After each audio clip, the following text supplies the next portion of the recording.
Next, California Proposition 18, primary voting for 17-year-olds, Amendment 2020. I mean, why? A yes vote supports this constitutional amendment to allow 17-year-olds who will be 18 at the time of the next general election to vote in primary elections and special elections. Why? A no vote opposes this constitutional amendment, thereby continuing to prohibit 17-year-olds who will be 18 at the time of the next general election to vote in the primary elections and special elections. Again, why? How many 17-year-olds will actually sign up for this shit?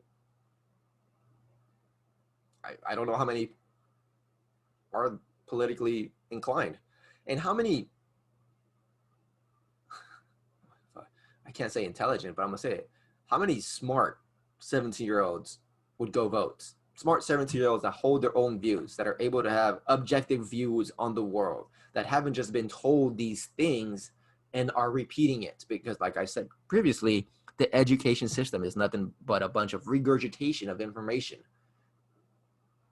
Critical thinking is secondary to a lot of these things. So how can a 17-year-old who doesn't have real life experience, who is still in high school, most likely, still in a K through 12, who is still, I don't know, how much do they care about this? How much power do you want to give them? How easily manipulated are these people? Again, everybody's easily manipulated, but teenagers are the most easily manipulated and ignited. The people rioting on the streets are not 50-year-old conservatives. No, they're 18, 19, 20-year-old kids who don't have political views, but see stuff on the media and get mad and triggered and then want to go do something to help. When they're not really helping, they're just taking action, just not very helpful action, in my opinion. Okay, my opinion. But do you really want to give them the right, even more power? 17-year-olds? A lot of these kids shouldn't even be driving. You want to give them the right to vote? It's crazy. It's crazy. So yeah. Do other states allow 17-year-olds to vote in primaries? 18 states along Washington, D.C. allow 17-year-olds who will be 18 by the time of general election to vote in primary elections. So 18 other states, still a minority, still not the norm. Okay, ballot title. Summary, we already know what's going on. This is going to be the change. They're going to, who is at least 18 years of age, yeah, so they're going to add this part right here.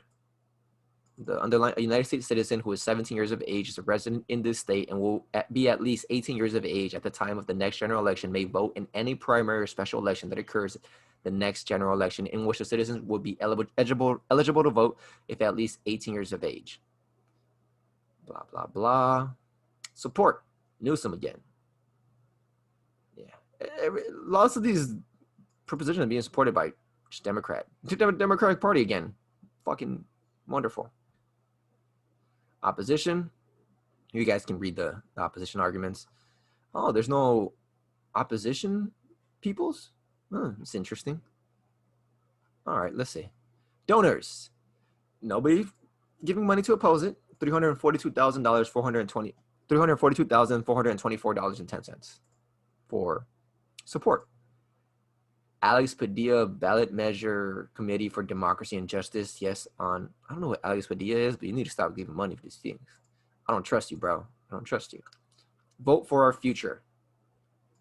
I am voting for our future, and I think our future is not allowing more uninformed voters to vote. My opinion, we do need some kind of voter tests and voter ID, because voter ID would just make it, well, tie it to a system of identification that isn't the social security number. You could do ID, but then IDs are, no, why the fuck don't we do IDs? It's interesting. Shit, I'll make you take your passport to go vote. I don't care. But yeah, I think we should actually have some kind of voting requirements or tests, some aptitude tests that you actually know what the fuck is going on, and not just going in there and start clicking in circles. Because that's exactly what we don't need in democracy, in this democratic process. We don't need people in there who don't know what the fuck they're voting on and just clicking things and skewing the numbers. We don't know who's in favor and who's not in favor if you're just clicking things and filling in circles. It's not a good way to get a good read on people. That's why there's always a plus or minus. plus or minus 5% on anything, because yeah, you can't really trust people. So I'm gonna vote no. The polls here, 52 oppose. Okay, most people really don't oppose. These are the states that allow the voting, the 17-year-olds to vote in the primaries. Interesting. Once again, what the hell happened to my Republicans over here in the state Senate? Did nobody show up that day? Oh crap! So number of yes votes required isn't 66 per vote of all members in each chamber. It's 66.67%, 67%, 66.67% of anybody who shows up. Oh no, wait, the numbers are just reversed. The Senate and Assembly. Never mind, tripping. So 31 yes, 29 of them Democrat, 7 no, 7 of those Republican. 56 yes, 55 of them Democrat, 13 no, 12 of those Republican. Why are they passing all these weird propositions? Why are they trying to push all these weird propositions? I'm finding them weird because they're just fudging with things now, like raising taxes, getting the government more in debt.